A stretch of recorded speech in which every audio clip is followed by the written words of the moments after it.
Hello students of class 11th, I welcome you in today's English literature lecture.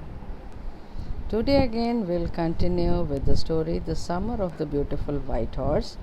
Today we'll continue with its 8th part.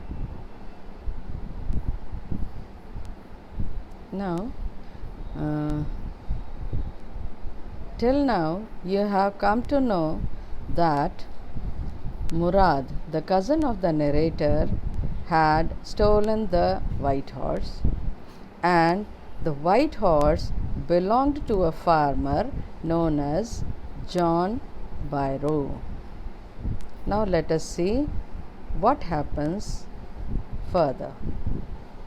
He was sitting under a peach tree trying to repair the hurt wing of a young robin which could not fly. He was talking to the bird. "What is it?" he said. "The farmer, John Byroe," I said. "He visited our house. He wants his horse. You have had it a month. I want you to promise not to take it back until I learn to ride." "It will take you a year to learn to ride," my cousin Murad said. "We could keep the horse a year," I said. My cousin Murad leaped to his feet. "What?" he roared. "Are you inviting a member of the Garglanian family to steal? The horse must go back to its true owner." "When?" I said. "In 6 months at the latest," he said.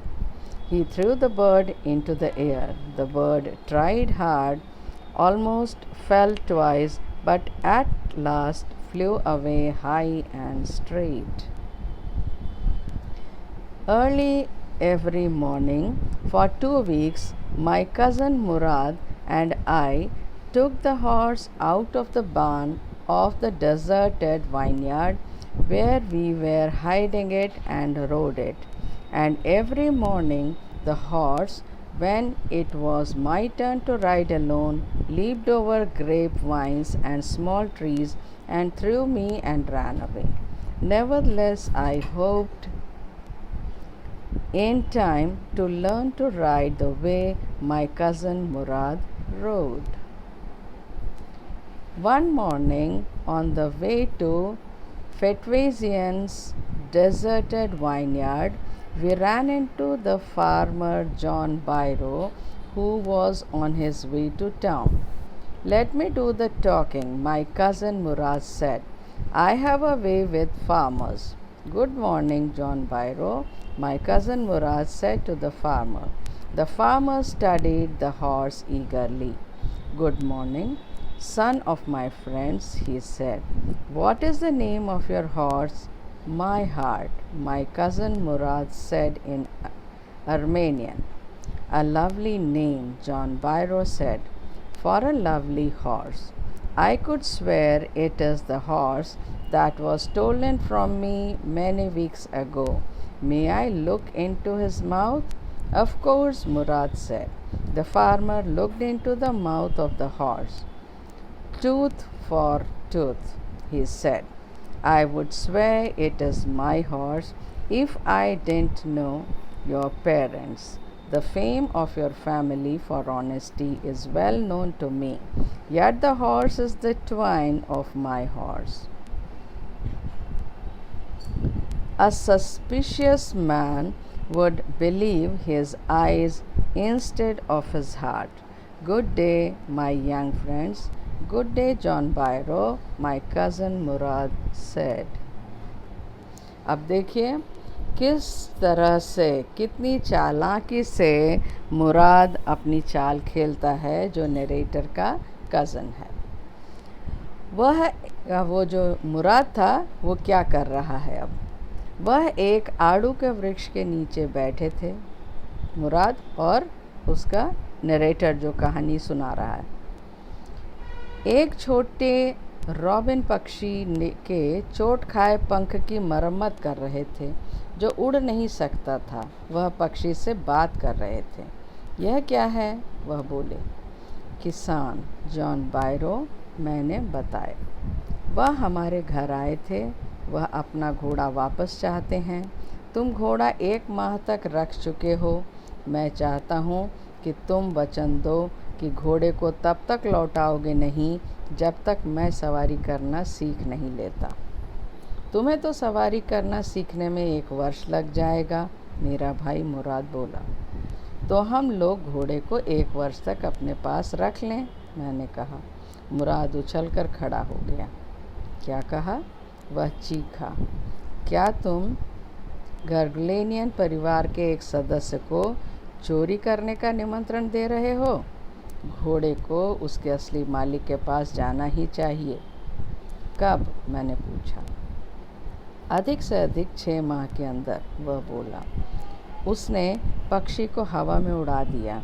पक्षी ने बहुत कोशिश की। 2 बार लगभग गिर गया, पर अंत में उड़ गया, ऊपर और सीधे। हर प्रातः 2 सप्ताह तक मुराद और मैं घोड़े को वीरान खत्ती से बाहर निकालते तथा सवारी करते रहे, और हर प्रातः घोड़ा जब मेरी अकेली सवारी करने की बारी होती, अंगूर की बेलों पर उछल कूद करता तथा मुझे गिराकर भाग जाता। फिर भी मैं आशा करता रहा कि कभी तो मैं भी मुराद की भांति घुड़सवारी करना सीख लूँगा। एक प्रातः जब हम फतवजियों के वीरान अंगूर बगीचे की ओर जा रहे थे, हमारी भेंट किसान जॉन बायरो से हो गई, जो नगर की ओर जा रहा था। लो, मैं बात करता हूँ, मुराद ने कहा। किसानों से बात करने का हुनर मुझ में है। सुप्रभात जॉन बायरो, मुराद ने किसान से कहा। किसान ने घोड़े को उत्सुकता से परखा। सुप्रभात मेरे मित्रों के बेटे, वह बोला। तुम्हारे घोड़े का नाम क्या है? मेरा दिल, मुराद ने अर्मीनिया की भाषा में बताया। प्यारा नाम है इस प्यारे घोड़े का, जॉन बायरो ने कहा। मैं कसम से कह सकता हूँ कि यह घोड़ा मेरे पास से कुछ सप्ताह पूर्व चुरा लिया गया था। क्या मैं इसके मुंह में देख लूँ? अवश्य, मुराद ने कहा। किसान ने घोड़े के मुंह में झांका। एकदम वही दांत, वह बोला।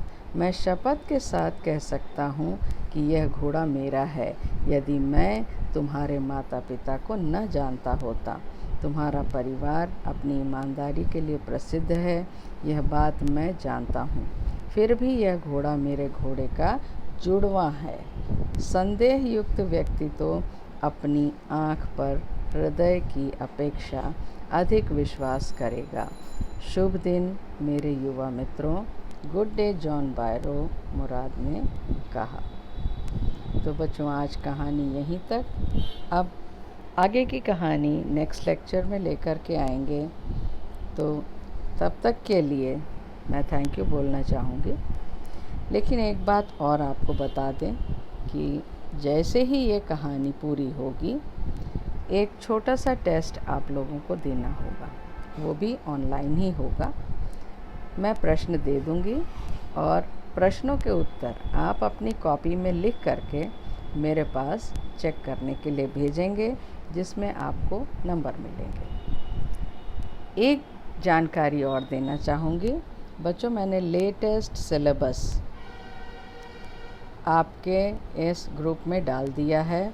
आप सभी बच्चों की ये जिम्मेदारी है, जिन्होंने भी इंग्लिश ले रखा है या जो इंग्लिश पढ़ना चाहते हैं, वो इस सिलेबस को अपने कॉपी में नोट करके रख लें, क्योंकि पूरे साल इसी सिलेबस के अकॉर्डिंग पढ़ाई होगी और इसी तरह से हम लोग आगे बढ़ेंगे जब तक विद्यालय की तरफ से कोई फर्दर इंस्ट्रक्शंस नहीं आ जाते। तो इसलिए ध्यान दीजिए अपनी कक्षा में। ऑनलाइन पढ़ने में आपको थोड़ी परेशानी आ रही होगी, नए तरीके का है पाठ्यक्रम, लेकिन कोई बात नहीं, हर दिन सीखने का होता है। इसलिए हम और आप दोनों लोग मिल करके अच्छी तरह से इस वर्ष के भी अपने सिलेबस को कंप्लीट करेंगे और अच्छे अंकों से आप सब पास होकर के अपनी नई कक्षा में जाएंगे। तो एक बार फिर से बच्चों, आज के लिए थैंक यू। बाकी नेक्स्ट लेक्चर में।